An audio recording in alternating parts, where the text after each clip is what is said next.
মাদারীপুরে বাড়ছে diarrhoea, pneumonia সহ পানিবাহিত রোগ। শুধু জেলা সদর হাসপাতালে ভর্তি হচ্ছেন শতাধিক রোগী। আক্রান্তের বেশিরভাগই শিশু ও বৃদ্ধ। হাসপাতাল কর্তৃপক্ষে আবহাওয়াজনিত কারণে এই পানিবাহিত রোগের প্রকোপ। চিকিৎসকরা জানান, এর থেকে বাঁচতে প্রচুর তরল খাবার খেতে হবে এবং চিকিৎসকের পরামর্শ দিতে হবে। নাসরিল হকের তথ্য ছবিতে প্রতিবেদন। মাদারীপুর সদর হাসপাতালে হঠাৎ বেড়েছে ডায়রিয়া, নিউমোনিয়া রোগী। ভর্তি হওয়া রোগীরা ভুগছেন শ্বাসকষ্ট, জ্বর, বুকে ব্যথা সহ নানা রোগের উপসর্গ নিয়ে, যার অধিকাংশ শিশু ও বৃদ্ধ।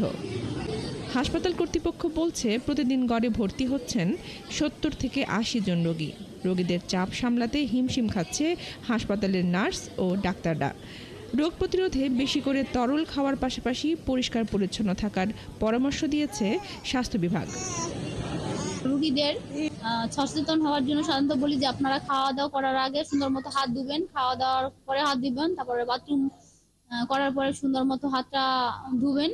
আর বাড়িতে যতটুকু পারেন আপনারা সাধ্যমতো পরিষ্কার পরিচ্ছন্ন বাচ্চাদেরকে এবং আপনারাও পরিষ্কার থাকবেন। রোগীর স্বজনরা বলছেন, রোগী বেড়ে যাওয়ায় চিকিৎসা ব্যাহত হলেও এখন পর্যন্ত ওষুধের সংকট নেই। আমার ছেলে অসুস্থ, ঔষধপাতি সবকিছু বাইরে থেকে আনা লাগে, শুধু স্যালাইন দেয়, এই জায়গাতে খাবার স্যালাইন। 1 সপ্তাহের জন্য ইনজেকশন দিছে, আবার ভর্তি আছি, কিন্তু যে এর ভিতরে আবার ডায়রিয়া হয়ে গেছে, এখন ডায়রিয়া ওয়ার্ডে আছে। সুযোগ সুবিধা বলতে পাইছি খালি ফ্যানের বাতাস আর সিট, বেড, এটুকুই। 18 তারিখ থেকে এলো বাবু অসুস্থ, এর থেকে এই আসার পরে এখন হালকা একটু সুস্থ হয়েছে। গতকালকে শুক্রবার বন্ধ, ওই হিসাবে ওই জরুরি বিভাগের থেকে যতটুকু সাজেশন দিছে ওটুকুই পাওয়া গেছে।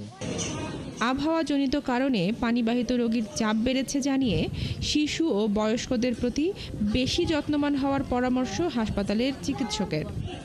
পানি দূষণের কারণে হতে পারে। তা প্রধানত আমাদের আবহাওয়াগত গরম বা উষ্ণতার কারণে পেটে অসুখ। আমাদের পরামর্শ হচ্ছে এই সময় তারা যেন কোনো পচাবাসি খাবার না খায় বড়রা, আর ছোটদের ক্ষেত্রে সাবধান থাকতে হবে।